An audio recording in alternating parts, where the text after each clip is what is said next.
Hello बच्चों, तो कैसे हैं आप? उम्मीद है अच्छे होंगे सारे। और अभी तक जो वीडियोस आपके लिए बनाई हैं वो सब आपने देख ली होंगी। अब आज का नया टॉपिक लेते हैं जो कि मैंने डिस्कस किया था लास्ट क्लास में भी कि इलेक्ट्रिक फील्ड से हम स्टार्ट लेंगे। तो आज हम इलेक्ट्रिक फील्ड देखेंगे। इलेक्ट्रिक फील्ड बेसिकली क्या चीज़ है उसको समझेंगे अच्छे से। तो चलिए स्टार्ट करते हैं। सबसे पहले मैं यहाँ पर एक पॉजिटिव चार्ज बना रहा हूँ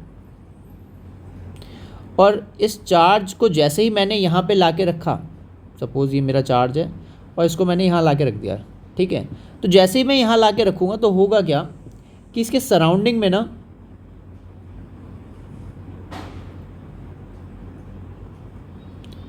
एक सेकेंड, इसके सराउंडिंग में, इस सराउंडिंग है इसका, ठीक है। जैसे ही मैंने ये चार्ज लगा के रखा तो इसने अपने सराउंडिंग में कुछ चेंजेस करे। ग्रीन कलर का जो है मैं आपको कुछ चेंज बता रहा हूँ कि ये सराउंडिंग में चेंज हुए हैं। ये इलेक्ट्रिकल मॉडिफिकेशन हुई है सराउंडिंग के अंदर, ठीक है। ये जो रीज़न है इसमें इलेक्ट्रिकल मॉडिफिकेशन हुई है।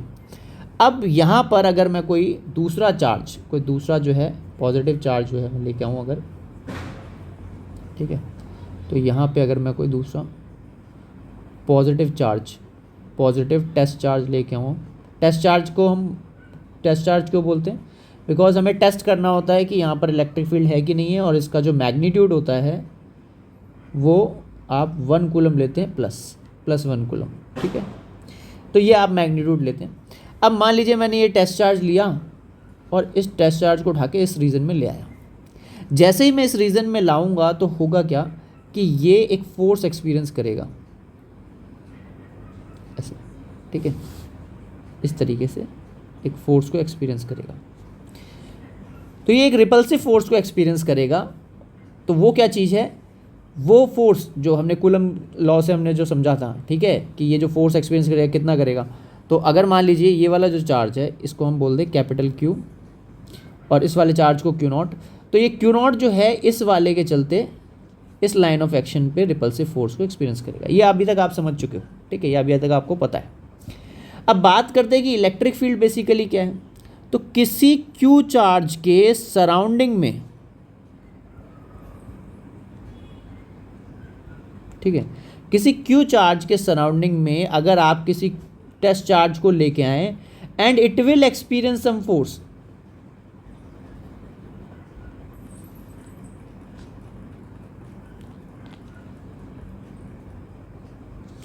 दिस फोर्स में बी अ रिपल्सिव फोर्स और अट्रैक्टिव फोर्स। रिपल्सिव भी हो सकता है एंड अट्रैक्टिव भी हो सकता है, ठीक है।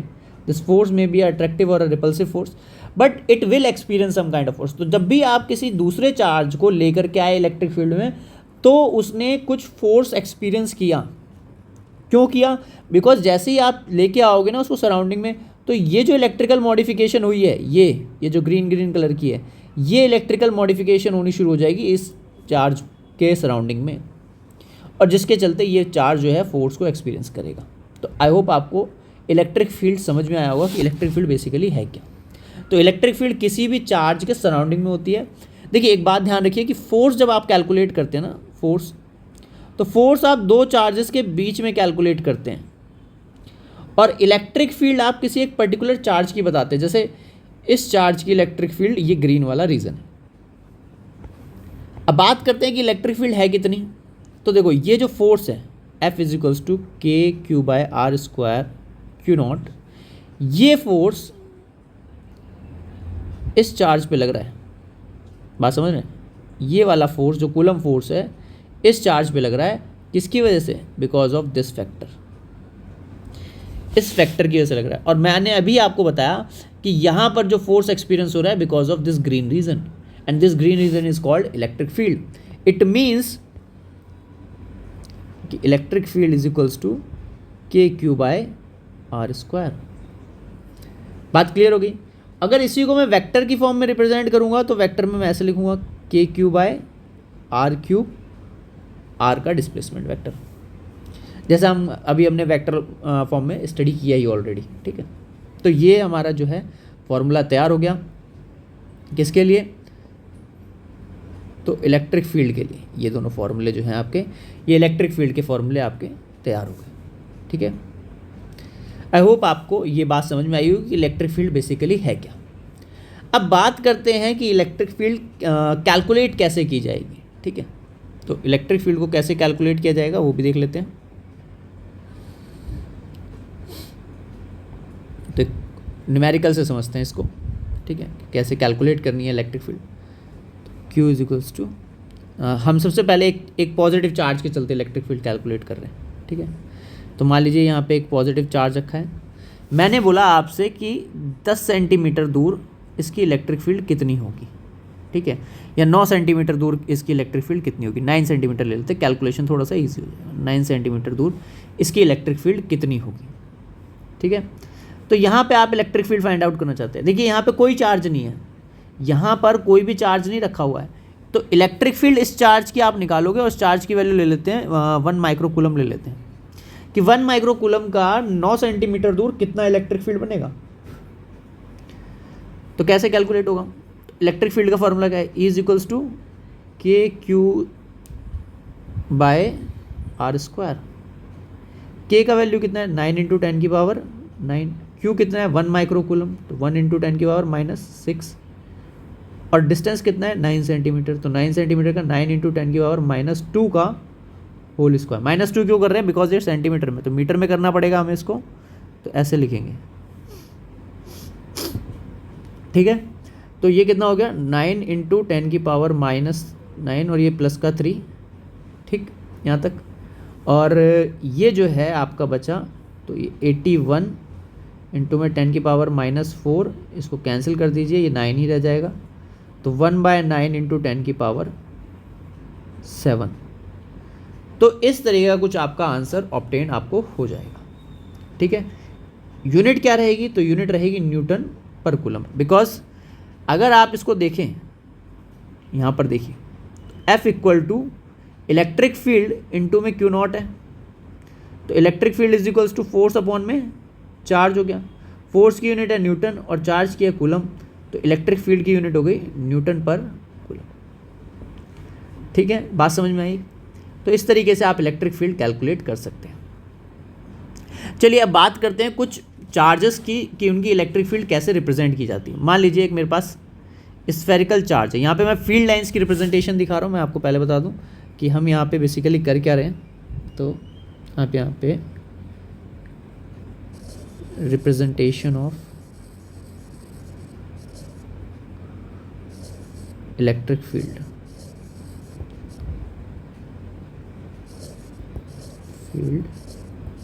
लाइंस, तो हम यहाँ पे representation of electric field lines कर रहे हैं, ठीक है। तो अगर इलेक्ट्रिक फील्ड लाइंस को रिप्रेजेंट करना है तो हम अलग अलग तरह की शेप्स ले लेते हैं। सबसे पहले तो स्फेरिकल शेप, अगर मान लीजिए कोई स्फेरिकल शेप है आपके पास, ये पॉजिटिव टेस्ट चार्ज है, ठीक है, या कोई चार्ज है आपके पास जो प्लस वैल्यू का है, ठीक है, प्लस चार्ज है, तो प्लस चार्ज की इलेक्ट्रिक फील्ड कैसे निकलती है उसको समझिए। तो प्लस चार्ज से इलेक्ट्रिक फील्ड कुछ ऐसे निकलती है, हमेशा always perpendicular to the surface.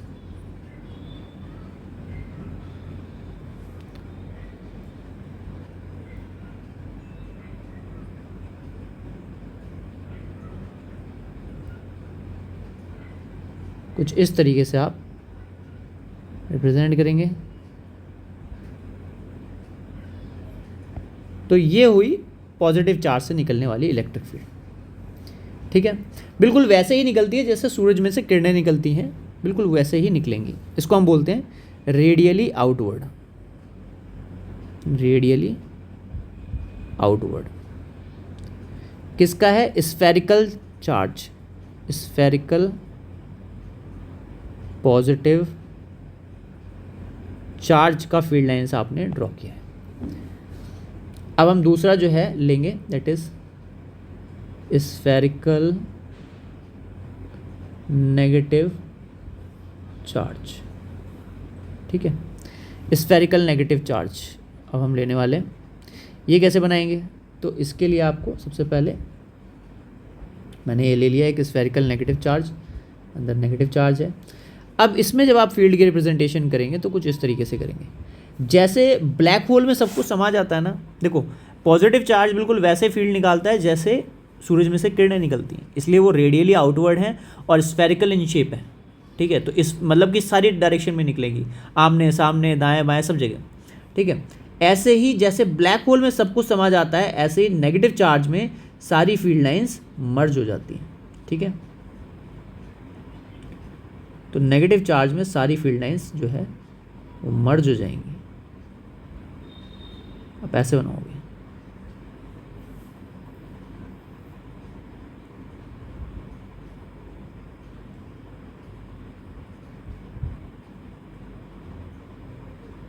Clear. तो ये नेगेटिव चार्ज की फील्ड लाइंस की रिप्रेजेंटेशन। अब बात करते हैं कि दोनों चार्ज अगर आमने सामने आ जाए, पॉजिटिव नेगेटिव, तो क्या। मान लीजिए दोनों चार्ज आमने सामने आ गए, पॉजिटिव नेगेटिव दोनों एक साथ आ गए। यहाँ पर मेरा पॉजिटिव चार्ज आ गया, यहाँ मेरा नेगेटिव चार्ज आ गया। ऐसी कंडीशन में आप कैसे ड्रॉ करेंगे? तो ऐसी कंडीशन में आप क्या करेंगे, सबसे पहले पॉजिटिव से निकलने वाली नेगेटिव की तरफ भेजेंगे, फिर पॉजिटिव से नेगेटिव की तरफ, फिर पॉजिटिव से नेगेटिव की तरफ, एंड देन ऐसे ये पॉजिटिव से नेगेटिव, ये पॉजिटिव से नेगेटिव, ये नेगेटिव में अंदर आ रही है, ये नेगेटिव में अंदर आ रही है, ये नेगेटिव में अंदर आ रही है। ऐसे ही ये पॉजिटिव से बाहर जा रही है, ये वाली पॉजिटिव से बाहर जा रही है, ये वाली पॉजिटिव से बाहर जा रही है। तो कुछ इस तरह का डायग्राम तैयार होगा अगर दोनों ही चार्ज सेम है। ठीक है, एक बात और ध्यान रखिएगा कि अगर ये केस जो है जिसमें दोनों चार्ज सेम है, दोनों चार्ज सेम का मतलब इस पे प्लस क्यू है, इस पे माइनस क्यू मैग्नीट्यूड है, तो ऐसे केस में आपको कहीं भी नल पॉइंट नहीं मिलता। नल पॉइंट मतलब समझिए थोड़ा सा कि नल पॉइंट क्या होता है। ठीक है, नल पॉइंट का मतलब है जहाँ पर नेट इलेक्ट्रिक फील्ड ज़ीरो हो जाए, उसे कहते हैं नल पॉइंट। ठीक है, जहाँ पे इलेक्ट्रिक फील्ड ज़ीरो हो। तो आप डायपोल में कहीं पर भी चले जाइए, मान लीजिए आप यहाँ पर बैठ जाइए, या यहाँ बैठ जाइए, या यहाँ बैठ जाइए, या यहाँ बैठ जाइए, या यहाँ पे, या यहाँ पे, कहीं भी आप मार्क करेंगे आपको नल पॉइंट नहीं मिलेगा। तो dipole never gives a null point. ठीक है, इस बात को ध्यान रखिएगा, dipole never gives null point. ठीक है, जहाँ पे नेट इलेक्ट्रिक फील्ड ज़ीरो, क्योंकि मान लीजिए आप यहाँ पे ढूंढेंगे तो यहाँ से कुछ डिस्टेंस आएगा, मान लीजिए यहाँ पे एक पॉइंट है मेरा, और यहाँ से कुछ डिस्टेंस आएगा, ये अट्रैक्टिव है और ये रिपल्सिव है, तो कुछ ना कुछ मैग्नीट्यूड आ जाएगा इलेक्ट्रिक फील्ड का इस डायरेक्शन में, तो आपको नल पॉइंट नहीं मिलता। ठीक है, आप नल पॉइंट नहीं ऑब्टेन कर सकते। ये वाली फील्ड लाइन समझ में आई? अच्छा, इधर भी जो है ये ध्यान रखिएगा, अभी जैसे हमने यहाँ पे डिफाइन किया था कि ये रेडियली आउटवर्ड है, इसको हम बोलेंगे रेडियली इनवर्ड, रेडियली इनवर्ड। ठीक है, तो आई होप आपको फील्ड लाइंस की रिप्रेजेंटेशन समझ में आ रही होंगी अच्छे से। अब हम थोड़ा सा और आगे बढ़ते हैं। मान लीजिए कोई कहे कि चलो ये तो दोनों चार्जेस बराबर हैं, आप हमें जो है एक बड़ा चार्ज ले लीजिए और एक छोटा नेगेटिव चार्ज ले लीजिए, इसमें रिप्रेजेंट करके दिखाइए। तो इसमें रिप्रेजेंट कर देंगे, क्या दिक्कत है? देखो, पॉजिटिव से नेगेटिव की तरफ जाएगी, पॉजिटिव से नेगेटिव की तरफ जाएगी, पॉजिटिव से नेगेटिव की तरफ जाएगी, पॉजिटिव से नेगेटिव की तरफ, पॉजिटिव से नेगेटिव की तरफ, यहाँ नेगेटिव में अंदर आ रही है, और यहाँ पर पॉजिटिव में बाहर जा रही है, यहाँ पर बाहर जा रही है, यहाँ पे बाहर जा रही है। अब यहाँ तक जो है डायग्राम करेक्ट है, बट यहाँ पर थोड़ा सा डायग्राम को आपको चेंज करना पड़ेगा। क्यों? क्योंकि यहाँ कहीं इस लाइन पे कोई एक ऐसा पॉइंट होगा जहाँ पर आपको नेट इलेक्ट्रिक फील्ड ज़ीरो मिलेगी, नल पॉइंट मिलेगा। ठीक है, तो यहाँ इलेक्ट्रिक फील्ड कैसे रिप्रेजेंट की जाएंगी? तो इधर आपको उठानी पड़ेगी थोड़ी सी इलेक्ट्रिक फील्ड, ऐसे, क्योंकि यहाँ इलेक्ट्रिक फील्ड नहीं है ना इस रीजन में इलेक्ट्रिक फील्ड नहीं है, तो इसलिए आप ऐसे नहीं दिखा सकते। तो आपको कुछ इस तरीके से रिप्रेजेंट करनी पड़ेगी इलेक्ट्रिक फील्ड। ये इलेक्ट्रिक फील्ड वही है, रेड कलर से कर देने का मतलब अलग नहीं हुई है। यहाँ पर आप जो है इस रीजन में आप इलेक्ट्रिक फील्ड नहीं दिखा सकते, इसलिए आपको थोड़ा सा कर्व लेना पड़ा। ठीक है, ये नल पॉइंट यहाँ क्यों मिल रहा है, ये नेट इलेक्ट्रिक फील्ड क्यों जीरो है, उसको समझते हैं थोड़ा सा। तो देखिए भाई, ये पॉजिटिव चार्ज है, ये यहाँ से इतनी दूर पे एक रिपल्सिव फोर्स लगाएगा ऐसे, फोर्स का जो है कलर चेंज कर देते हैं, ऐसा रिपल्सिव फोर्स लगाएगा इधर इस पॉइंट पे। वहीं जो है अगर मैं देखूँ ये नेगेटिव चार्ज है तो ये अट्रैक्टिव फोर्स लगाएगा इस पॉइंट पे ऐसे, ठीक है। अब आई होप आपको ये जो है क्लियर हो रहा हो कि ये इधर ऐसे ये अट्रैक्टिव लगा रहा है और ये ऐसे रिपल्सिव लगा रहा है। अगर ये दोनों मैग्नीट्यूड बराबर हो गए तो ये दोनों एक दूसरे को कैंसिल आउट कर देंगे और नेट इलेक्ट्रिक फील्ड यहाँ पे 0 हो जाएगी। तो इसलिए आपको इस तरीके से रिप्रेजेंट करना पड़ेगा। बात समझ में आई? तो ये रिप्रेजेंटेशन है करेक्ट, जो रिप्रेजेंटेशन है पॉजिटिव नेगेटिव चार्ज के लिए, ठीक है। इसका कलर भी हम जो है ब्लैक कर देते हैं, अदरवाइज़ आप लोग जो है कहीं आपको लगे कि यार नहीं ये तो ब्लैक नहीं रेड है, तो ये भी ऐसा ही है, ठीक है। आई होप आपको ये बात समझ में आई। अब थोड़ा सा और आगे बढ़ते हैं और यहाँ पर हम समझते हैं अगर हमारे पास एक शीट है, सपोज़ मेरे पास एक शीट है पॉजिटिव, ठीक है, इस पर पॉजिटिव चार्ज है, एक शीट है जिस पे पॉजिटिव चार्ज है, तो इससे इलेक्ट्रिक फील्ड कैसी निकलेगी? तो इससे इलेक्ट्रिक फील्ड एकदम स्ट्रेट, ठीक है, ऐसे सीधे इस तरीके से इलेक्ट्रिक फील्ड निकलेंगी इससे, ठीक, इस तरह की इलेक्ट्रिक फील्ड, मतलब कि बिल्कुल एकदम पैरेलल टू द प्लेन। तो ये पैरेलल इलेक्ट्रिक फील्ड लाइंस निकलती हैं अगर कभी किसी शीट से निकलती हैं ये, ठीक है, ये शीट से अगर निकल रही है तो वो हमेशा ऐसे निकलती है जैसे किसी इनफाइनाइट सोर्स से आ रही हैं, ठीक है। They are parallel to each other and they are work as a beam, ठीक है। आप इसको ये कह सकते हैं जैसे लाइट बीम आती है ना, बिल्कुल बीम की तरह आएगा स्ट्रेट एकदम, ठीक। तो ये हो गया पॉजिटिव चार्ज की। अगर मान लीजिए इसी में पॉजिटिव चार्ज दोनों तरफ डिस्ट्रीब्यूटेड होता, ठीक है, ये जो है इस तरफ भी है और सपोज दैट उधर भी है, तो फील्ड ऐसे दिखाते हैं आप, इधर इधर एंड देन इधर और इधर। तो इस तरीके से आप फील्ड लाइंस को रिप्रेजेंट करते शीट के केस में। अब बात करते हैं कि अगर मान लीजिए लाइन चार्ज है तो कैसे फील्ड लाइंस को रिप्रेजेंट करेंगे। मान लीजिए ऐसा कोई लाइन चार्ज है आपके पास,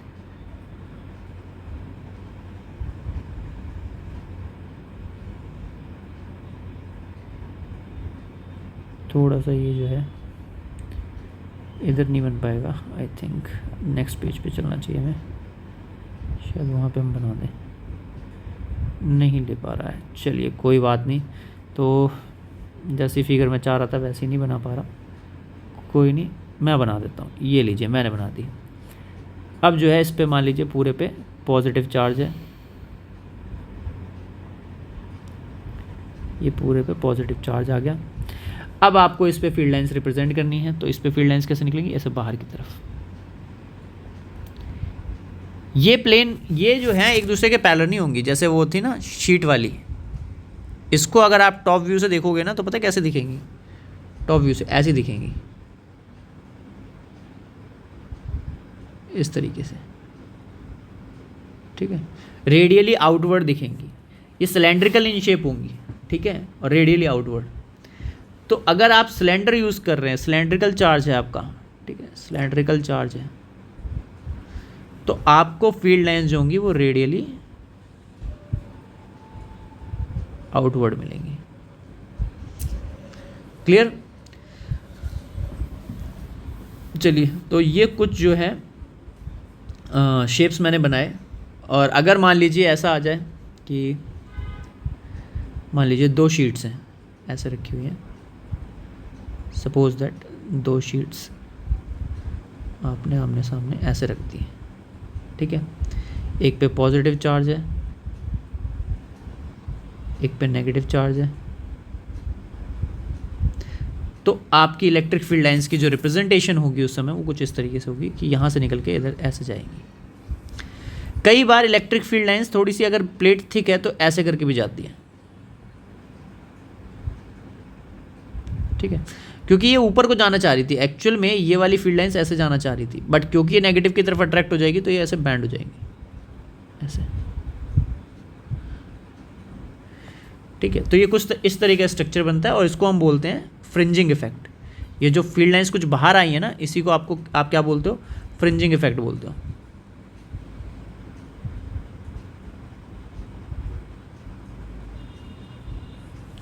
ठीक है, तो आई होप आपको ये चीज़ें समझ में आई हो। थोड़ा सा और आगे बढ़ते हैं। मान लीजिए कोई कहता है भाई दोनों पॉजिटिव चार्ज एक साथ आ जाएं, तो मैं क्या करूं? दो पॉजिटिव चार्ज आमने सामने आ गए, तो ये फील्ड लाइंस टकराएंगी नहीं आपस में, ऐसे ऐसे बैंड हो जाएंगी ऐसे, ठीक है, इस तरीके से थोड़ा सा ऐसे इंटरसेक्ट नहीं करनी है।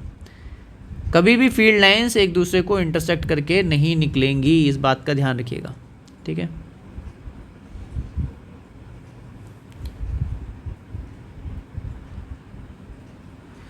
यहाँ पर आपको जो है ये जो जोन मिलेगा ये आपको नल पॉइंट ऑब्टेन होगा, ठीक है। अगर ये दोनों चार्जों का मैग्नीट्यूड बराबर है तो बिल्कुल मिड पॉइंट में नल पॉइंट होगा। अगर दोनों का मैग्नीट्यूड बराबर नहीं है तो कहीं छोटे वाले चार्ज जो छोटा होगा इन दोनों में से, मान लीजिए ये छोटा है तो इसके पास थोड़ा सा आपको पॉइंट नल पॉइंट आपको ऑब्टेन हो जाएगा।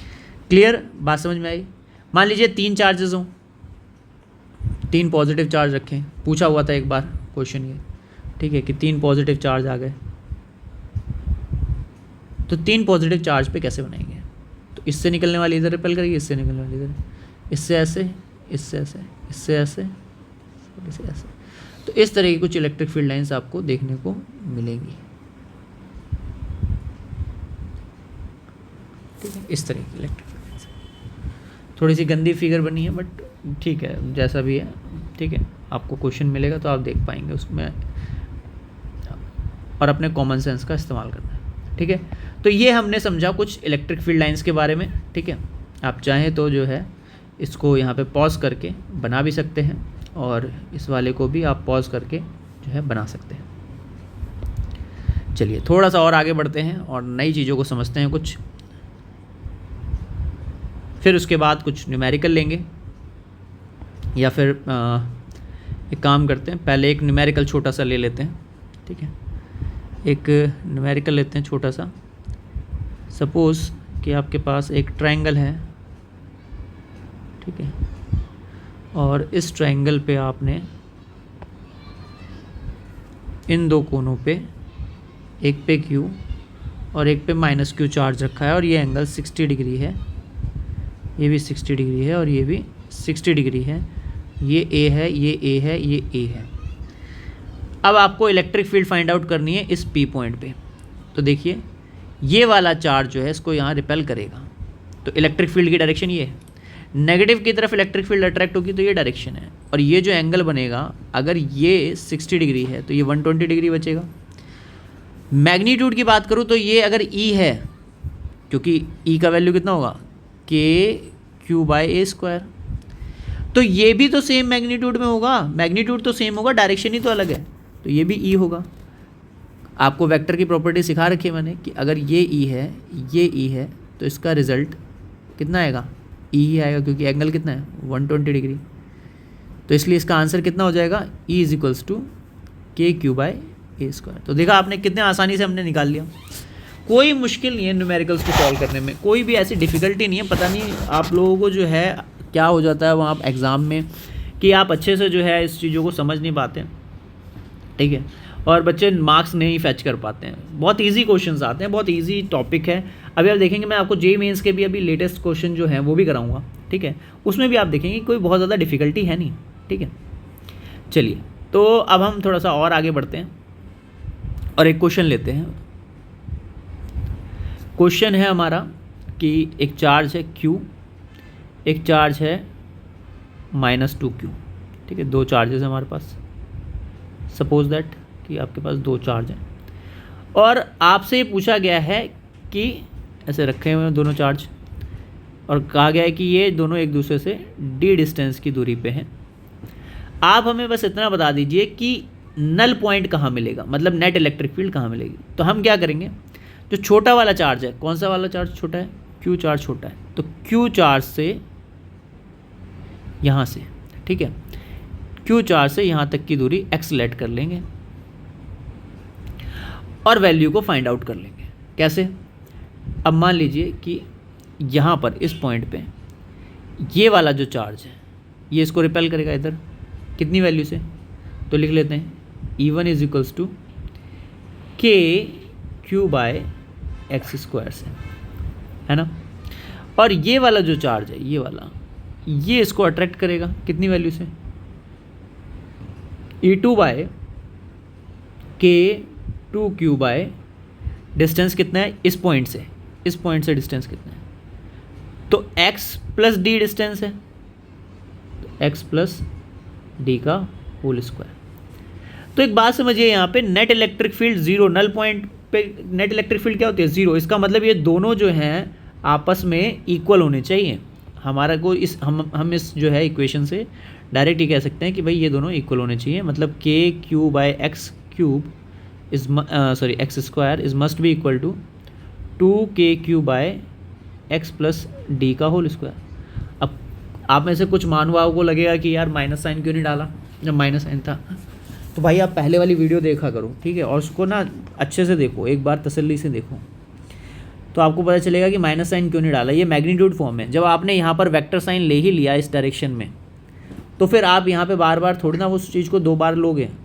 क्लियर। अब ये KQ से KQ कैंसिल, यहाँ पर जो है x + d का और ये इसका होल स्क्वायर और इसका भी स्क्वायर और ये 2, ठीक है ना भाई। यहाँ तक कोई एक कैलकुलेशन एरर तो नहीं है, KQ 2Q और ये x + d और ये ठीक है।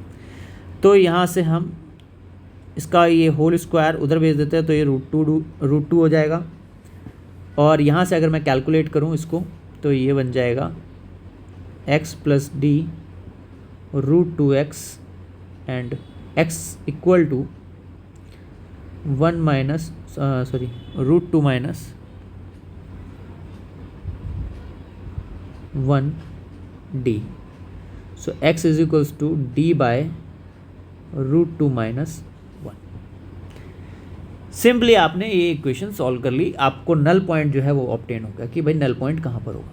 तो आई होप बच्चों आपको ये न्यूमेरिकल समझ में आया होगा। ये दोनों ही न्यूमेरिकल जो हैं एग्जाम पॉइंट ऑफ व्यू से बहुत ज़्यादा इंपॉर्टेंट है। कई बार जो है एंट्रेंस में भी आ चुके हैं और कई बार CBSE में भी पूछे जा चुके हैं। चलिए थोड़ा सा और आगे बढ़ते हैं और एक और टॉपिक को समझते हैं, दैट इज़ इलेक्ट्रिक डायपोल। कि इलेक्ट्रिक डायपोल क्या है उसको समझिए, ठीक है। तो स्टार्ट करते हैं नया टॉपिक, इलेक्ट्रिक डायपोल। मेरी राइटिंग एक्चुअली गंदी नहीं है, पर एक ये जो टैब है ना, ये मेरे को जो है थोड़ा सा स्टैंड पे लगा के करना पड़ता है, तो उसकी वजह से नहीं आता सही से। अदरवाइज़ जो है मेरी शक्ल नहीं दिखेगी आपको, वैसे मेरी शक्ल से आपको कोई लेना देना भी नहीं है, ठीक है। बस आप ये है कि हाँ भाई आपको पता होना चाहिए और थोड़ा विजुअली कनेक्ट भी हो पाते हैं। देखो मैं बोल रहा हूँ और लिखा हुआ आ रहा है, सिर्फ मैं दिख नहीं रहा हूँ आपको, तो मेरे इशारे आपको, मेरा मूवमेंट आपको समझ में नहीं आएगा, तो आपको कनेक्टिविटी नहीं बैठ पाती। इसलिए मैं कैमरा ऑन रख करके ही जब से कर रहा हूँ, ठीक है। अदरवाइज़ तो मैं आपको डायरेक्टली डिक्टेट कर देता, ठीक, और आपको समझ में भी आता, बट बहुत ज़्यादा कनेक्टिविटी बैठ नहीं पाती। तो ज़्यादा कनेक्टिविटी बैठाने के लिए, मतलब आप अच्छे से क्लिक कर पाएँ चीज़ों को कि कहाँ पे क्या बताया मैंने, तो उसके लिए कैमरा ऑन रहना भी ज़रूरी है, ठीक है। तो उससे बहुत ज़्यादा अट्रैक्टिव रहता है सेशन। तो इलेक्ट्रिक डायपोल क्या है वो अब हम समझते हैं कि इलेक्ट्रिक डायपोल क्या है। तो बेसिकली इलेक्ट्रिक डायपोल जो है, मान लीजिए आपने ये यहाँ पर एक चार्ज रखा -Q और यहाँ एक चार्ज रखा +Q, ठीक है। तो 2 चार्ज आपने प्लेस कर दिए और ये इनकी सेपरेशन लेंथ है। सेपरेशन लेंथ हमने ले ली 2L, ठीक है। बात क्लियर हुई यहाँ तक। तो डायपोल क्या है बेसिकली, तो डायपोल, इलेक्ट्रिक डायपोल है पॉजिटिव चार्ज इनटू में सेपरेशन लेंथ। आप इस फॉर्मूले को याद रखेंगे, अभी जो मैं फॉर्मूला लिखूंगा आप उसे नहीं याद रखेंगे, क्यों, उसका रीज़न बताऊंगा। तो डायपोल को P से रिप्रेजेंट किया जाता है और ये Q चार्ज है और लेंथ जो है वो कितनी है 2L। जनरली जब आपको न्यूमेरिकल दिया जाता है ना, तो वो आपको सेपरेशन लेंथ बताते हैं कि एक डायपोल है जो कि जिसके दोनों चार्जेस सेपरेटेड हैं 1 mm से 2 mm से, तो आपको क्या लगता है वो जो है वो तो वैल्यू L की हो गई, क्योंकि जो लेंथ बता दी वो तो L की बता दी, हमें तो 2L में डालना है। अरे यार 2L आपने अपने कन्वीनियंस पर्पस के लिए लिया, क्योंकि अभी आप इक्वेटोरियल और एक्सियल लाइन में इलेक्ट्रिक फील्ड कैलकुलेट करने वाले हैं, तो 2L आपने कन्वीनियंस पर्पस के लिए ली है। मान लीजिए मैंने बोला कि 1 mm इसकी सेपरेशन है, तो इसका मतलब 2L का ही वैल्यू 1 mm है, ना कि L का वैल्यू 1 mm है। तो आप ये वाला फॉर्मूला याद रखते हो और ब्लेंडर क्रिएट कर देते हो पूरे क्वेश्चन के अंदर। छोटे से क्वेश्चन में जो है मार्क्स नहीं लेके आ पाते, 0 नंबर ले आते हो उसके अंदर जाके। तो ये बेवकूफ़ी नहीं करनी है, ये चीज़ ध्यान रखनी है कि डायपोल बेसिकली क्या है, तो पॉजिटिव चार्ज को सेपरेशन लेंथ से मल्टीप्लाई कर दे तो डायपोल आ जाता है। डायपोल एक वेक्टर क्वांटिटी है, देखो मैंने यहाँ वेक्टर इंडिकेट किया है, ठीक है, ये वेक्टर लगाया मैंने यहाँ पर। तो ये वेक्टर मैंने यहाँ क्यों लगाया, क्योंकि डायपोल एक वेक्टर क्वांटिटी है बट चार्ज तो स्केलर क्वांटिटी है। तो यहाँ वेक्टर कैसे ट्रीट कर रहे हैं, तो इस लेंथ को वेक्टर ट्रीट कर रहे हैं और इसकी डायरेक्शन क्या होगी, तो डायरेक्शन होगी माइनस चार्ज से पॉजिटिव क्यू चार्ज की तरफ। ये डायपोल की डायरेक्शन होती है, नेगेटिव से पॉजिटिव की तरफ। क्लियर हो गया भाई, बात समझ में आई कि डायपोल क्या है। और डायपोल बेसिकली एक सिस्टम ऑफ चार्ज है जिसके अंदर दो चार्जेस होते हैं, दोनों के मैग्नीट्यूड सेम होते हैं। अगर आप डेफिनेशन लिखना चाहें तो सिंपली ये लिख सकते हैं कि dipole is a system of charge in which two charges have a equal magnitude but opposite in sign and separated by some length. ठीक है, तो अगर आपसे डेफिनेशन पूछी जाए तो मैं डिक्टेट कर देता हूँ, आप लिख लीजिए। When two charges of equal and opposite magnitude are separated by some distance, it is called electric dipole। क्या यूनिट होगी इलेक्ट्रिक डायपोल को कैलकुलेट करने की, अगर इसकी एसआई यूनिट की बात करें तो क्या होगी, तो कूलम मीटर इसकी एसआई यूनिट है। ठीक है, इसको कूलम मीटर में कैलकुलेट किया जाता है, बात समझ में आई। और ये डायपोल है। अब जो मैं आपको कराने जा रहा हूँ वो सीबीएसई पॉइंट ऑफ व्यू से बहुत ज़्यादा इंपॉर्टेंट है और एंट्रेंस के हिसाब से उसका फॉर्मूला बहुत इंपॉर्टेंट है। ठीक है, तो वो क्या चीज़ है जो मैं आपको अभी कराने वाला हूँ, वो है डेरिवेशन कि डायपोल की इलेक्ट्रिक फील्ड कैलकुलेट करनी है उसकी एक्सियल लाइन पे और उसकी इक्वेटोरियल लाइन पर। ठीक है, तो यहाँ पर मैं जो है एक नया पेज ले लेता हूँ आपको पूरी डेरिवेशन कंप्लीट कराने के लिए दोनों को। ये जो है, चलिए भाई तो स्टार्ट करते हैं। और अब मैं कैमरा थोड़ा ऑफ करूँगा क्योंकि अब जो है पूरी डेरिवेशन अच्छे से करनी है, तो ऑब्वियसली मुझे थोड़ा सा हाथ जो है सही से मूवमेंट करना पड़ेगा। तो चलिए स्टार्ट करते हैं डेरिवेशन अपना। अब देखिए भाई, सबसे पहले जो है मैं यहाँ लिख देता हूँ electric dipole, electric field due to electric dipole. ठीक है, पहला केस है एट एक्सियल लाइन। तो पहला केस है एक्सियल लाइन। एक्सियल लाइन पे इलेक्ट्रिक फील्ड आपको कैलकुलेट करनी है।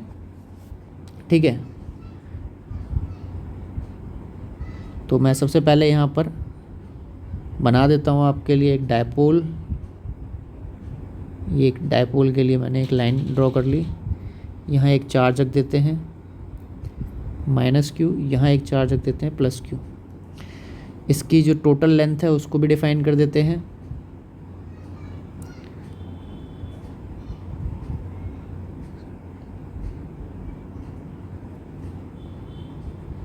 यहाँ से यहाँ तक की टोटल लेंथ है 2L और ये इसका मिड पॉइंट है।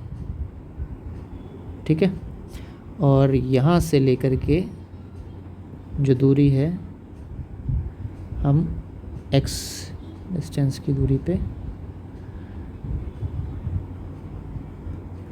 ये जो है हमारा x डिस्टेंस है, यहाँ से लेके यहाँ तक ये P पॉइंट है।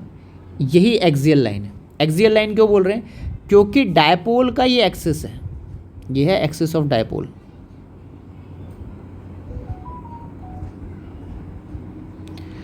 और डायपोल का जो एक्सिस है उसी के अलोंग अगर आप जा कर के एक्स डायरेक्शन में इलेक्ट्रिक फील्ड फाइंड आउट करना चाहते हैं, ठीक है, इस तरफ पी पॉइंट पे, तो आप कहेंगे कि भाई हमने एक्सियल लाइन पे इलेक्ट्रिक फील्ड कैलकुलेट की।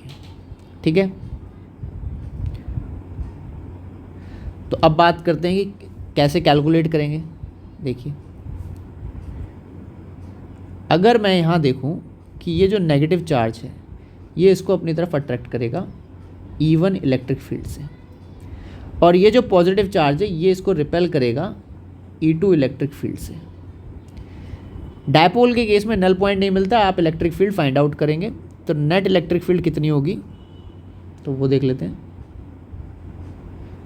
तो नेट इलेक्ट्रिक फील्ड इज, देखो E2 ज़्यादा होगा मैग्नीट्यूड में E1 से, तो E2 माइनस E1 लिखेंगे। E2 क्यों ज़्यादा होगा? क्योंकि देखो दोनों चार्जेस सेम है, बट जो E2 है वो पॉजिटिव चार्ज के चलते बन रही है, ठीक है, और पॉजिटिव चार्ज का डिस्टेंस जो है वो छोटा है इस पॉइंट से, P पॉइंट से जो इसकी दूरी है वो कम है, जबकि ये नेगेटिव वाले से बन रही है और इसकी दूरी यहाँ से ज़्यादा है, और इलेक्ट्रिक फील्ड इन्वर्सली प्रोपोर्शनल होती है डिस्टेंस के। तो इसका मतलब इलेक्ट्रिक फील्ड जो है E2 की ज़्यादा होगी और E1 की कम होगी। चलिए E2 का वैल्यू डालते हैं, KQ बाय, ये डिस्टेंस कितना है, तो ये रिमेनिंग डिस्टेंस यहाँ से यहाँ तक का कितना हो गया भाई, ये टोटल x था और यहाँ से ये L है, तो ये डिस्टेंस कितना हुआ x माइनस L, तो ये हो गया x माइनस L का whole square minus KQ by, ये डिस्टेंस कितना होगा, तो ये यहाँ से यहाँ तक x है और यहाँ तक का L है, तो ये हो गया x प्लस L का होल स्क्वायर। तो ये आ गया आपका KQ कॉमन, 1 बाय x माइनस L का whole square minus 1 plus x L का होल स्क्वायर KQ, अब इसको इधर भेज दीजिए, एक्स एल का whole square minus X minus L का whole square divided by x square minus L square का होल स्क्वायर। अब इसको सॉल्व कर लेंगे हम, तो K Q x square plus L square plus 2xl minus x square minus L square, क्योंकि ये साइन माइनस का है ना इसलिए अंदर माइनस चलता चला जाएगा, और ये हो जाएगा plus 2xl divided by x square minus L square का होल स्क्वायर। बात समझ में आ रही है यहाँ तक? तो ये हमने यहाँ तक सॉल्व किया। इसके आगे हम चलते हैं थोड़ा सा और इसको ड्राइव करते हैं। तो अब क्या क्या कट रहा है, तो भाई ये कट गया इससे, ये कट गया इससे, है ना, तो हमारे पास रह गया केवल 4xl अपॉन में x square minus L square का होल स्क्वायर, इतना बच गया हमारे पास अंदर। अब हम चलते हैं इधर थोड़ा सा और, के क्या कर दिया,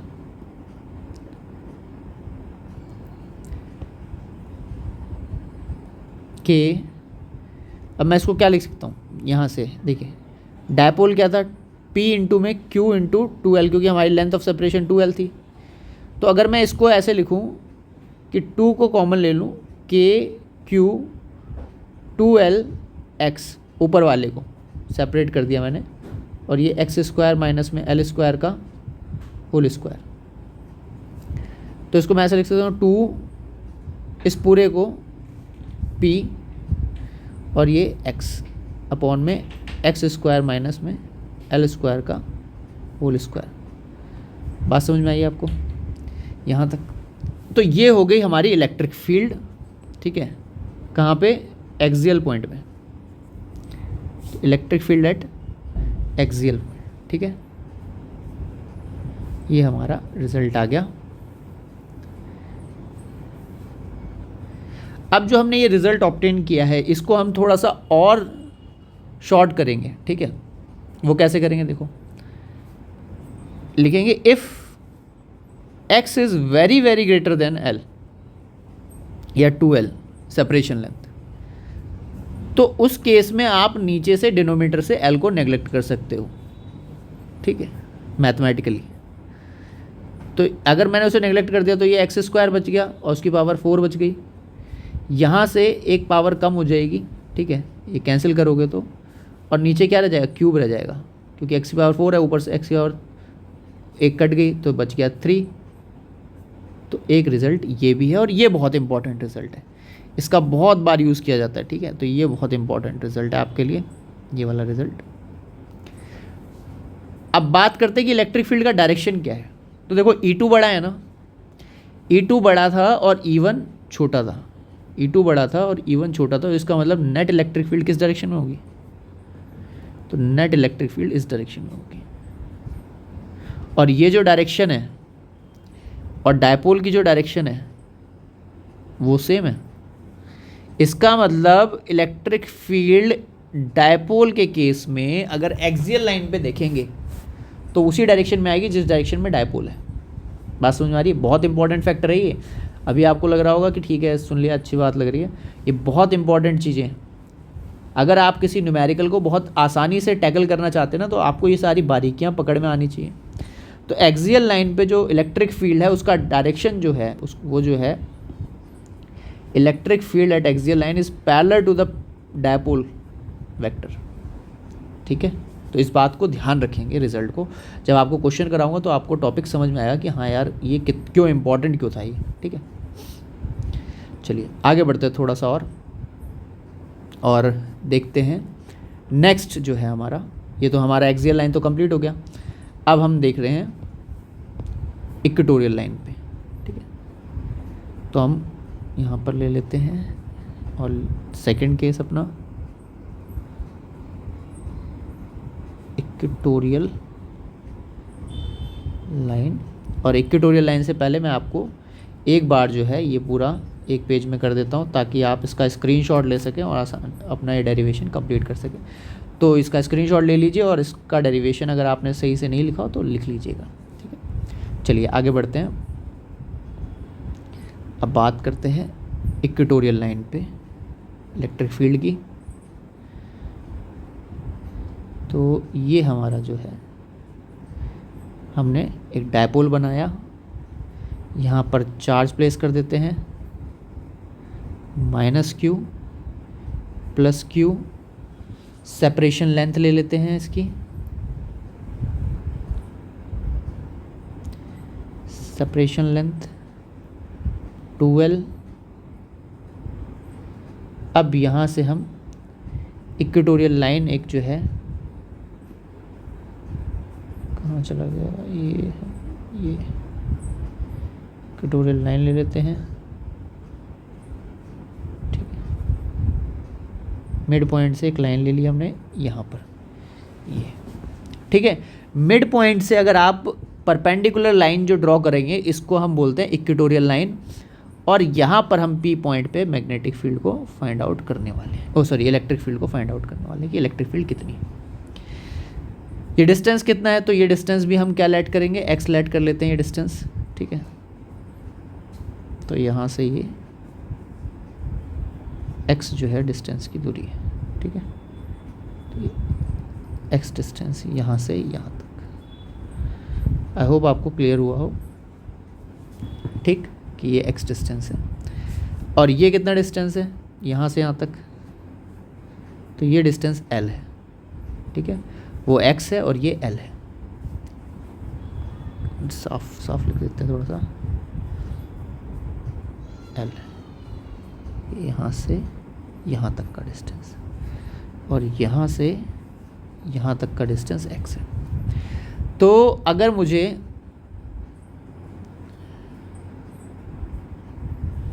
यहाँ से एक लाइन ड्रॉ करनी पड़े, तो ये डिस्टेंस, ये वाला जो डिस्टेंस है ना जो मैंने अभी ड्रॉ किया है, ये यहाँ से लेकर के यहाँ तक की जो दूरी है, ये हम इलेक्ट्रिक फील्ड का डिस्टेंस मानेंगे r, ठीक है। और इसका वैल्यू कितना होगा, तो पाइथागोरस से निकाल लेंगे भाई, x² + l², इतना ही होगा। ऐसे ही आप कहाँ से, यहाँ से भी ड्रॉ करेंगे, ये वाला, तो ये भी कितना हो जाएगा, ये भी r हो जाएगा, ठीक है। और इस r का वैल्यू भी वही x square plus L square. यहाँ तक बात समझ में आ गई आपको?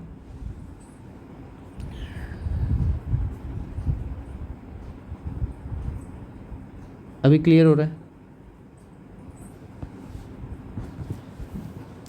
अब बात करते हैं कि डायरेक्शन क्या रहेगी इलेक्ट्रिक फील्ड की। ठीक है, तो इलेक्ट्रिक फील्ड की डायरेक्शन क्या रहेगी? ये नेगेटिव चार्ज है, तो नेगेटिव चार्ज इस डायरेक्शन में इलेक्ट्रिक फील्ड बनाएगा। ठीक है ना, नेगेटिव चार्ज की इलेक्ट्रिक फील्ड किस डायरेक्शन में होगी? इस डायरेक्शन। और पॉजिटिव चार्ज की किस डायरेक्शन में होगी? तो वो इस डायरेक्शन में इलेक्ट्रिक फील्ड बनाएगा। ठीक है, ऐसे। और अगर मैं यहाँ से एक जो है सिंपल मिड पॉइंट ड्रॉ कर दूँ, तो ये मिड पॉइंट हो गया। अगर ये एंगल थीटा है तो ये एंगल भी थीटा ही होगा, और ये एंगल थीटा है, ठीक है, तो ये भी थीटा ही होगा। ऐसा मैं क्यों कह रहा हूँ कि दोनों थीटा हैं? क्योंकि यहाँ से ये देखो ना, ये राइट एंगल ट्राइंगल है, और यहाँ से जितनी लेंथ है वहाँ से भी इतनी लेंथ है, तो और इधर से भी सेम ऐसे ही ट्राइंगल, तो इसका मतलब ये दोनों थीटा ही है, क्योंकि दोनों बिल्कुल सिमिलर ट्राइंगल्स हैं। तो ये भी थीटा है, ये भी थीटा है, तो ये भी थीटा हो गया, ये भी थीटा हो गया। ये जेड बना रहा है इसलिए थीटा हो गया, और ये यहाँ से बिल्कुल पैरेलल जा रहा है इसलिए थीटा हो गया। क्लियर हो गया? तो अब जो है बात करते हैं आगे थोड़ी सी और। अभी आपको direction of electric field clear हो चुकी है। अब इसका नेट रिजल्टेंट किधर से जाएगा? तो इस इलेक्ट्रिक फील्ड का नेट रिजल्टेंट इधर होगा, क्योंकि अगर ये E1 है, ठीक है, जो कि E1 होनी ही नहीं चाहिए, क्योंकि हम E लिख सकते हैं, ठीक है, E1 को E लिख सकते हैं यहाँ पे। क्यों ऐसा क्यों कर रहे हैं? क्योंकि देखो डिस्टेंस कितना है R, यहाँ पे भी डिस्टेंस कितना है R, यहाँ पे चार्ज कितना है Q, यहाँ पे चार्ज कितना है Q। तो जब डिस्टेंस सेम है, चार्ज सेम है, तो इसका मतलब मैं डायरेक्टली कह सकता हूँ कि दोनों इलेक्ट्रिक फील्ड की वैल्यू सेम होगी। तो ये E होगी, तो ये भी E होगी। तो नेट वैल्यू कितनी बनेगी? तो एक तो इस डायरेक्शन में कंपोनेंट बनेगा E का साइन थीटा, है ना, और एक इस डायरेक्शन में कंपोनेंट बनेगा E का कॉस थीटा, इस वाली इलेक्ट्रिक फील्ड का। और इस वाली इलेक्ट्रिक फील्ड के लिए भी सेम ऐसे एक बनेगा E का साइन थीटा, और एक बनेगा E का कॉस थीटा। अब ये दोनों वेक्टर जो हैं, ये दोनों एक दूसरे को कैंसिल आउट कर देंगे क्योंकि इक्वल मैग्नीट्यूड के।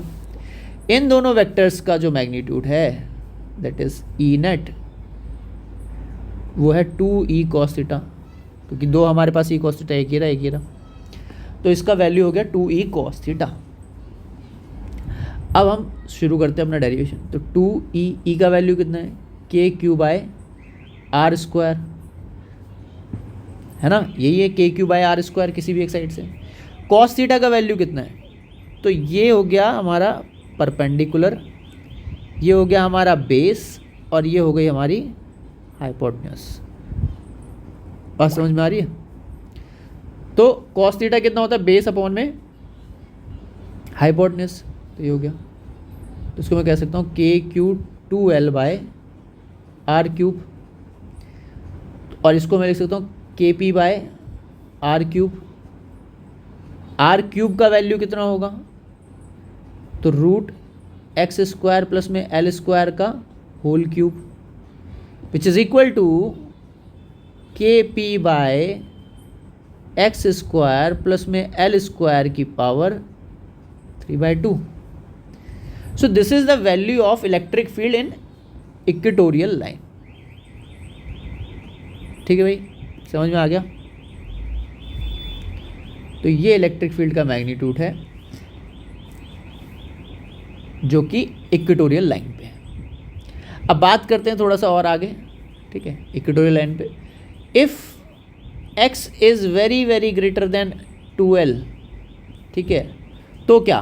तो डिनोमिनेटर से L नेग्लेक्ट किया जा सकता है मैथमेटिकली, तो इसलिए हम यहाँ पे लिख सकते हैं KP/x² की पावर 3/2, विच मीन्स KP/x³।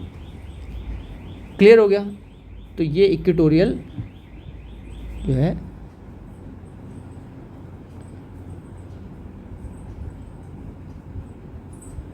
तो ये हमें फॉर्मूला यहाँ पे ऑब्टेन हुआ। अब बात करते हैं डायरेक्शन क्या है, डायरेक्शन ऑफ इलेक्ट्रिक फील्ड क्या है। ये तो मैग्नीट्यूड आ गए दोनों, ठीक है। एक यहाँ पर हमने एक्स के और एल की टर्म में और एक सिंपली एक्स की टर्म में ले लिया। कब यूज़ होगा एक्स की टर्म में, कब यूज़ होगा एल की टर्म में, इसका भी ध्यान रखना होता है। जब आपका एक्स जो है एल के कंपैरिजन में बहुत ज़्यादा छोटा ना हो तो आप यूज़ करेंगे ये वाला फॉर्मूला जो आपको पहले लिखवाया गया है, ठीक है। ऐसा जब है जैसे मान लीजिए आपको बोला जाए कि डायपोल की जो लेंथ है वो है 1 mm और आपको डिस्टेंस जो निकालना है वो है 1 सेंटीमीटर पे, ठीक है, एक्सियल लाइन या फिर इक्वेटोरियल लाइन पे, कि एक्स का वैल्यू आपका 1 सेंटीमीटर है और एल का 2l का वैल्यू आपका 1 mm है। तो ऐसे केस में तो आपको यही फॉर्मूला लगाना पड़ेगा।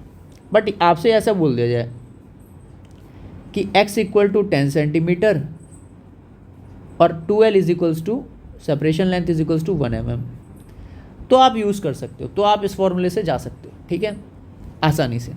या फिर आपको डिस्टेंस गिवन नहीं है, सिर्फ डायपोल p बोल दिया तो भी आप उस समय भी जा सकते हो। डायपोल अगर p बोल के काम कर रहे हैं तो आप इस फॉर्मूले का इस्तेमाल कर सकते हो, ठीक है भाई, बात समझ में आ गई।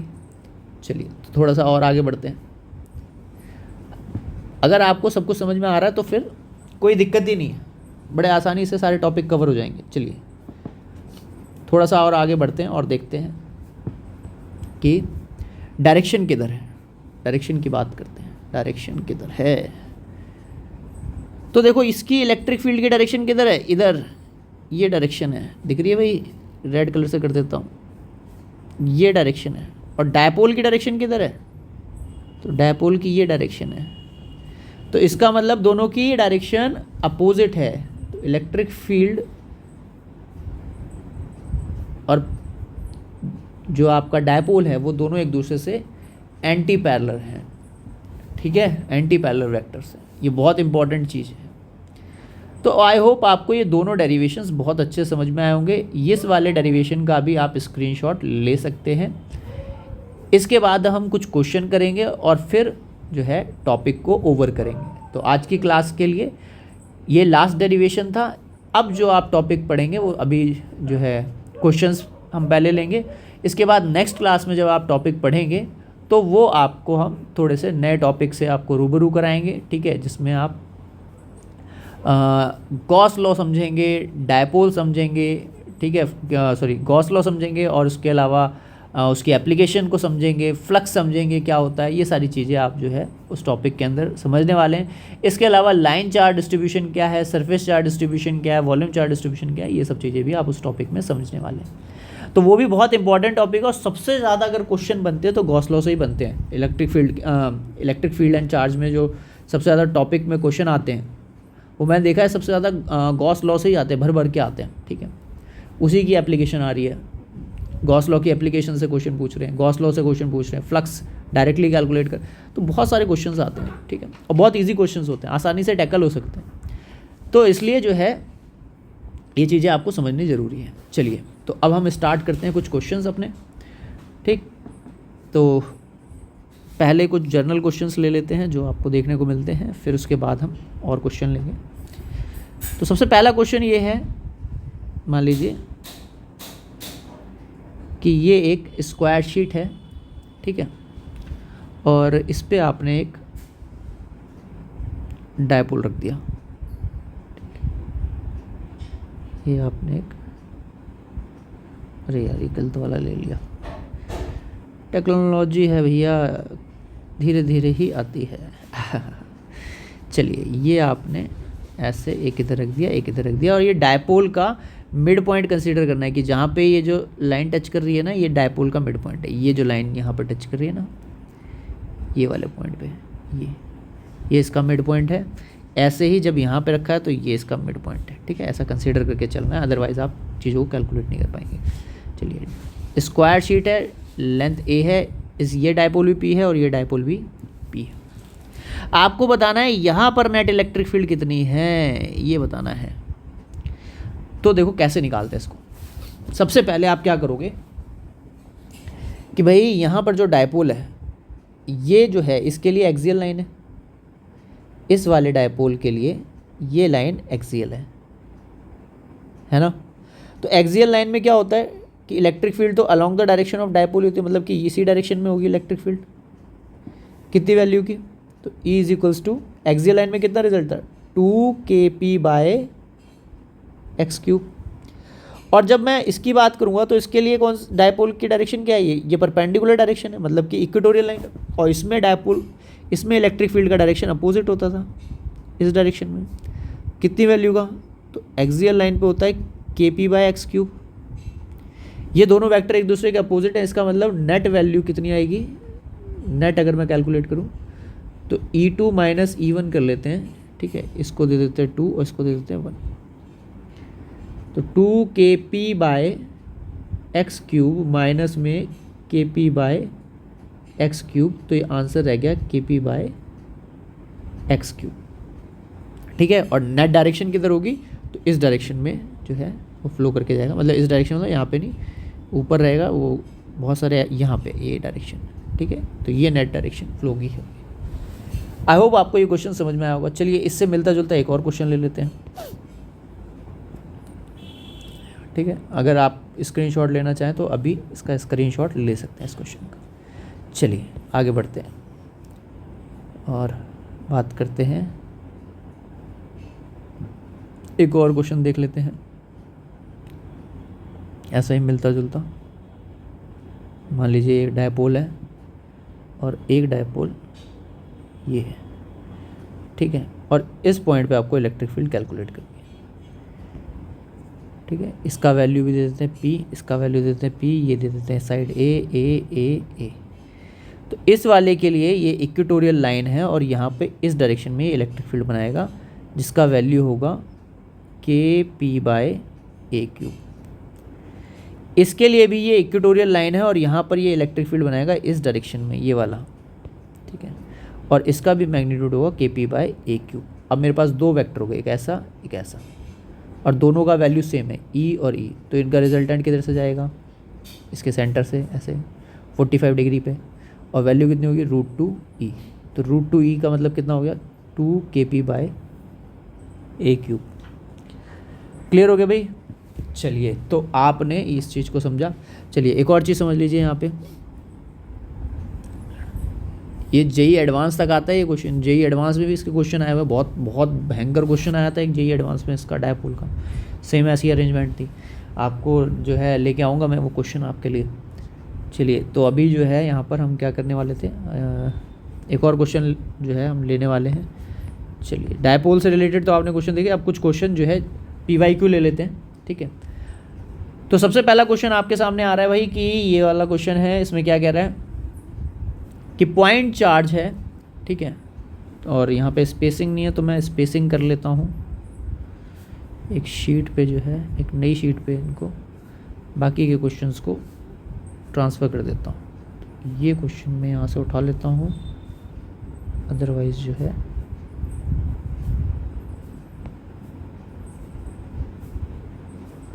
चलिए तो इस क्वेश्चन को टैकल करते हैं।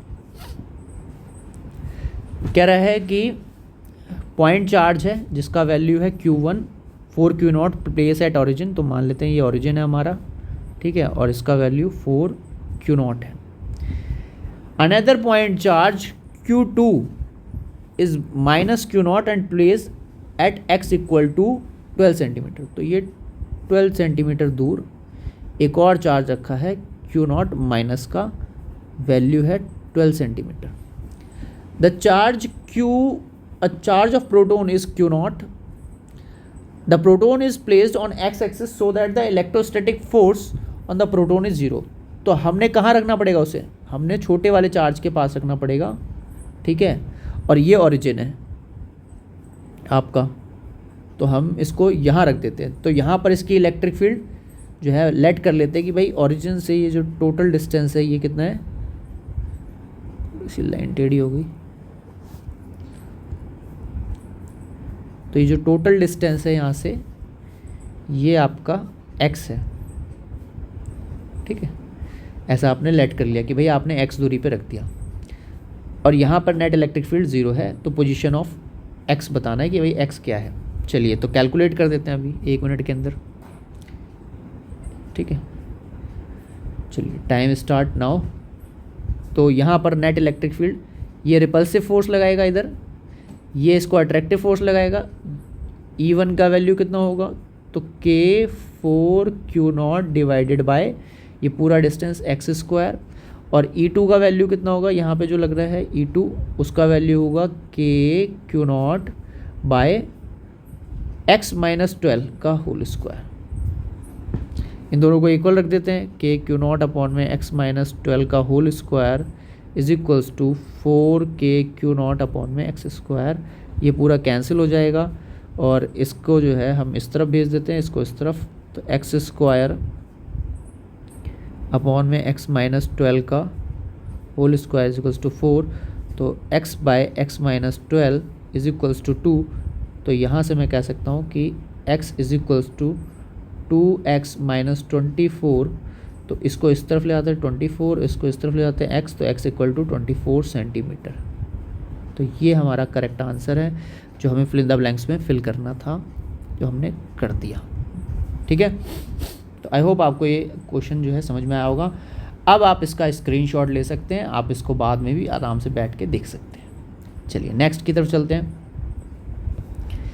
नेक्स्ट क्वेश्चन जो है उसके लिए फिर से हम एक जो है पेज ले लेते हैं और बाकी के क्वेश्चंस को शिफ्ट कर देते हैं।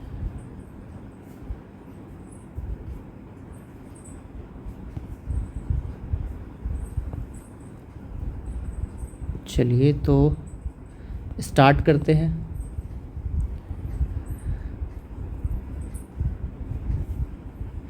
मज़ा आ रहा है ना आप लोगों को, क्योंकि देखो आराम आराम से चीज़ें सीखो, अच्छे से चीज़ें सीखो, एक बार सीखो, बार बार सीखने की ज़रूरत नहीं है चीज़ों को फिर। ठीक है, तो एक बार तसल्ली से सीख लो। अब देखो यहाँ पे क्या कह रहा है कि Q2 बाय इस चार्ज का और इस चार्ज का जो रेशो है वो आपको गिवन है और x का वैल्यू बताना है कि यहाँ पे x का वैल्यू क्या है। If the electric field at point P along the Y axis is 0। तो कह रहा है इस एक्सिस पे, ये जो वाई एक्सिस है, ठीक है, आई होप आपको क्लियर हो रहा होगा, ये जो एक्सिस है, इस एक्सिस के अलॉन्ग जो इलेक्ट्रिक फील्ड है वो 0 है। बाकी एक्सिस पे नहीं बताया, सिर्फ वाई एक्सिस पे इलेक्ट्रिक फील्ड 0 बताइए। तो आप क्या करोगे, सबसे पहले भाई इस डायरेक्शन में ये इसको रिपेल करेगा ऐसे, ठीक है, और ये वाला चार्ज इसको यहाँ अट्रैक्ट करेगा ऐसे। बात समझ में आ रही है कि भाई ये इसको अट्रैक्ट करेगा,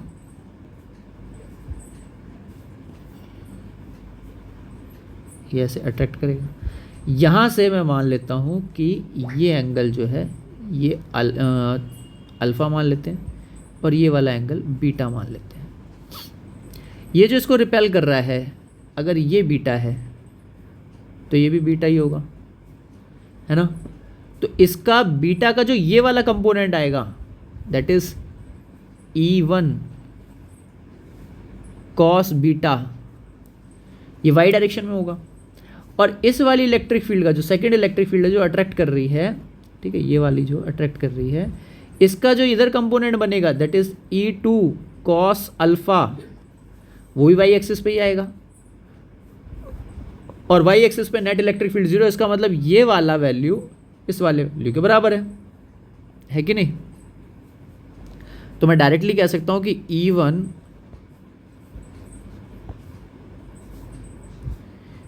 E1 cos beta is equals to E2 cos alpha. E1 कितना है, तो E1 है कि यहाँ पे वैल्यूज़ निकाल लेंगे, ये 4 सेंटीमीटर है, ये 2 सेंटीमीटर है, तो पाइथागोरस लगाएंगे यहाँ पे, ठीक है। तो ये हो जाएगा 4 और ये इसका 16 √20, √20 को हम लिख सकते हैं √2 तो कॉस बीटा, तो ये हो गया बेस हमारा और ये हो गई हाइपोटेन्यूज। तो और चार्ज है Q2 by distance which is 2√5 का होल स्क्वायर इनटू में cos beta which is equal to 4 by 2√5 is equals to E2 कितना है, तो वो है KQ3 बाय डिस्टेंस, ये 4 है, ये 4 है, ये 3 है, तो ये 5 होगा, ये तो डायरेक्टली कह सकते हैं। तो 5 का स्क्वायर इनटू में देखो यहाँ सेंटीमीटर की कोई दिक्कत नहीं, क्योंकि ये रेशो में कट जाएगा सारा, सेंटीमीटर से मीटर में करने की जरूरत नहीं है, ठीक है। कई बच्चे जो है पहले मीटर में कन्वर्ट कर आदत होती है ना, क्लास 9 से पढ़ते आ रहे हैं, अच्छी बात है, बट जहाँ पे रिक्वायरमेंट है वहाँ किया करो, ठीक है। कॉस अल्फ़ा, तो कॉस अल्फ़ा कितना हो गया 4/5, ठीक है। तो मैं इसको यहाँ से अगर जो है के को के से कैंसिल कर दूँ और 4 को भी 4 से कैंसिल कर सकते हैं, तो ये 4 से ये 4 कैंसिल हो जाएगा। और इसके बाद जो है अगर मैं बात करूँ कि Q2 बाय ये हो जाएगा 4 और ये हो जाएगा 5 और ये हो जाएगा 2/√2 5 Q3, तो ये 5 से जो है 5 का स्क्वायर है और ये 5 है, तो ये एक 5 से एक 5 भी कैंसिल हो जाएगा।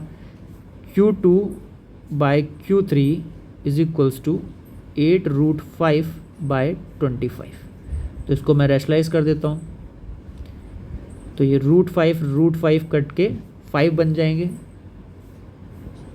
ये 25, तो ये आपने काट दिया 5 हो गया, तो 5√2 5 हमसे पूछा गया था 8/5√2 x का वैल्यू, तो x का वैल्यू इज़ 5। क्लियर हो गया भाई आपको ये क्वेश्चन।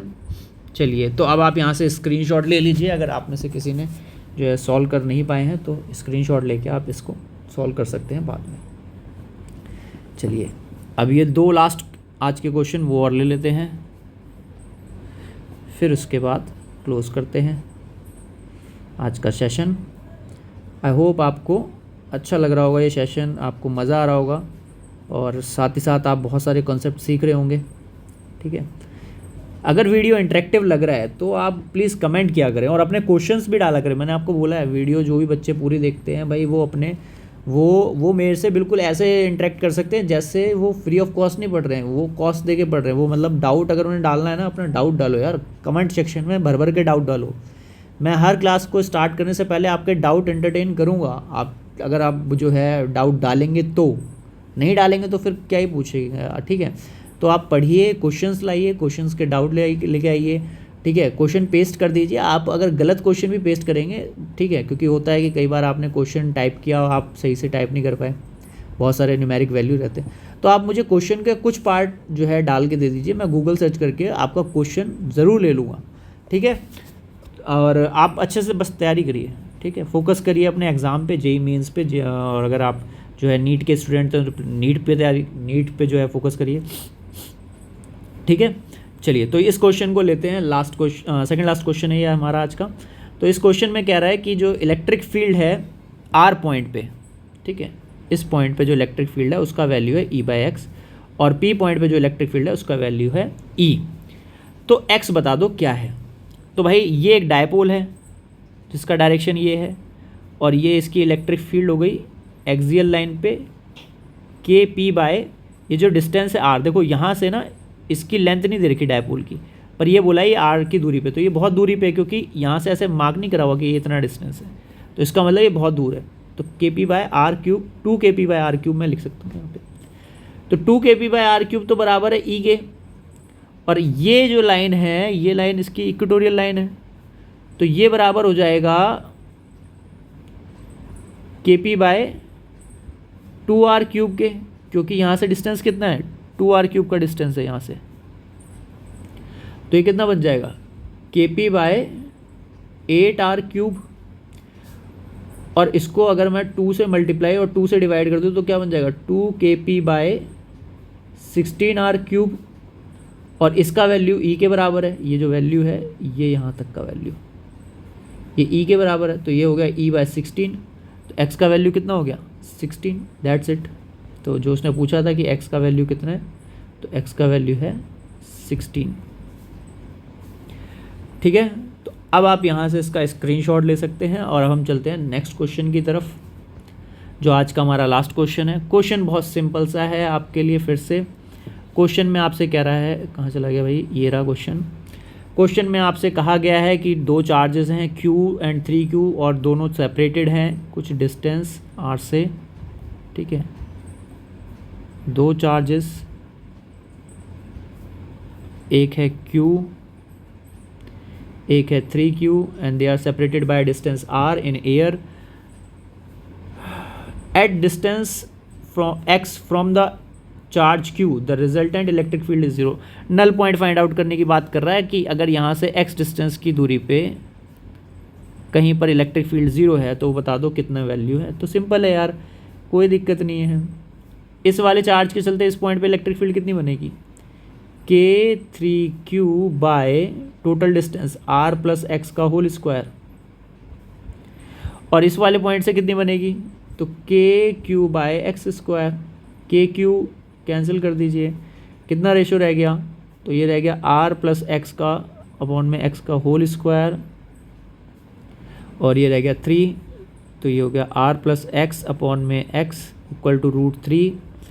तो इसको मैं लिख सकता हूँ r प्लस एक्स √3x, तो x is equals to r bye